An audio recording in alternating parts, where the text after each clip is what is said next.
For any toastmaster, as I mentioned, B10 is a sort of threshold. Once you reach B10, it is like passing, getting a degree or something. So I can imagine the joy on the face of Toastmaster Abdul Nasser, who is the next speaker, and his view on innovation was he felt that IT, information technology, and information and broadcasting are two things that have changed the world. Please welcome Toastmaster Abdul Nasser.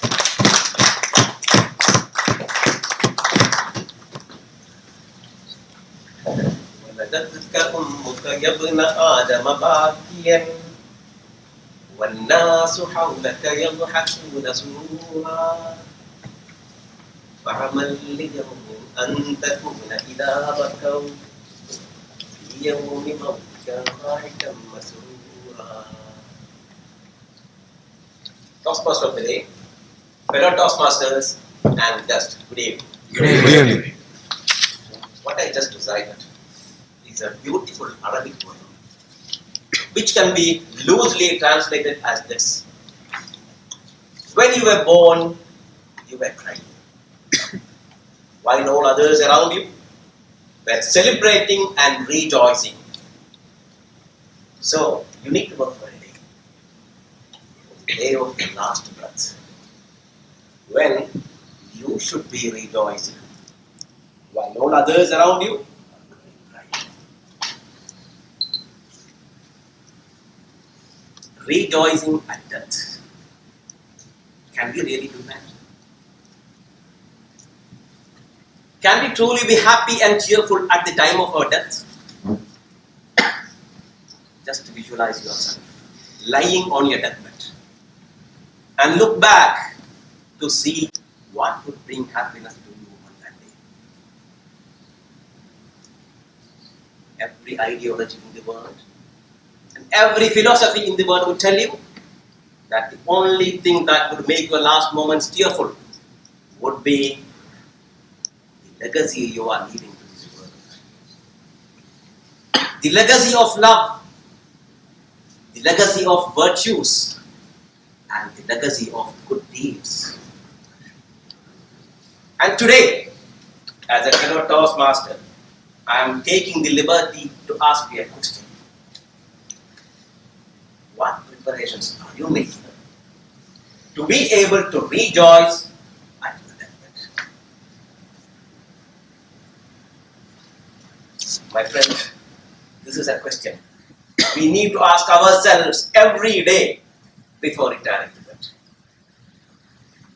Did I do what I am supposed to do today to make this world a better place to live? Did I show love and compassion to my fellow beings?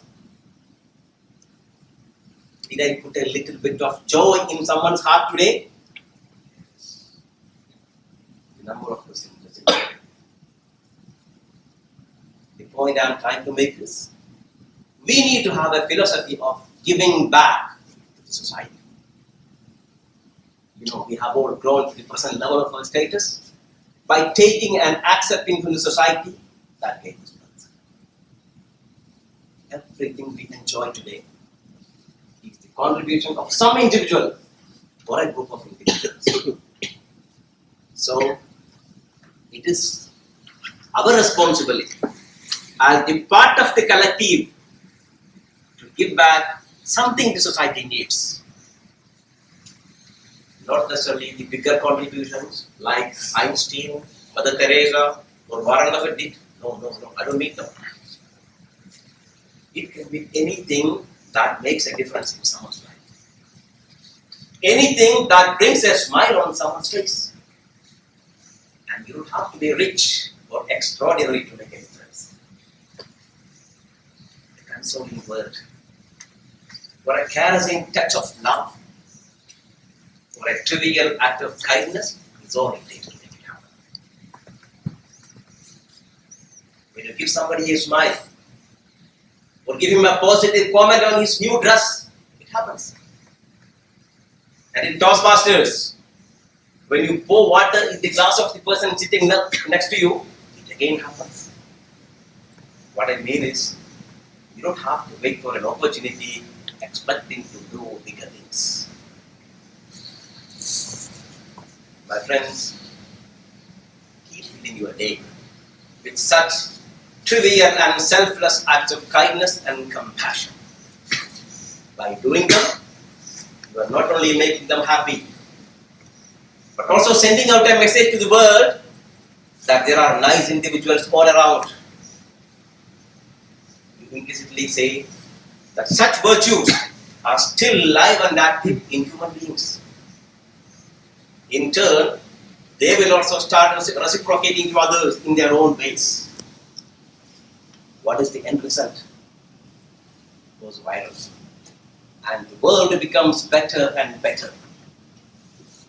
This is what Gandhiji meant when he said, the best way to find yourself is to lose yourself in the service of others.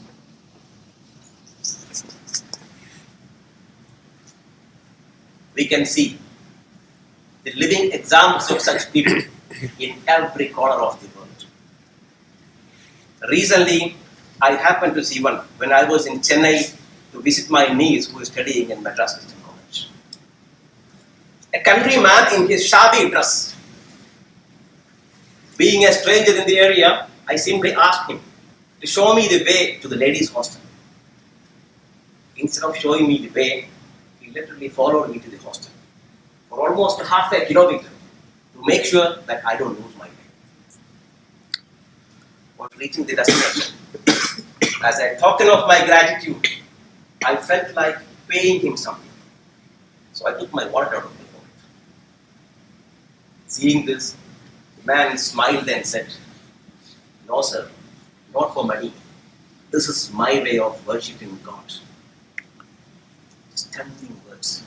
Trust me, even now his words give me goosebumps. Another example I remember is a toastmaster who left his Dubai life for serving the society back home. You must know the senior toastmaster from this region, Toastmaster Shaukat Ali Eroz. A young man from my village, Shaukat is actively involved in social platforms like Green Community and Awake.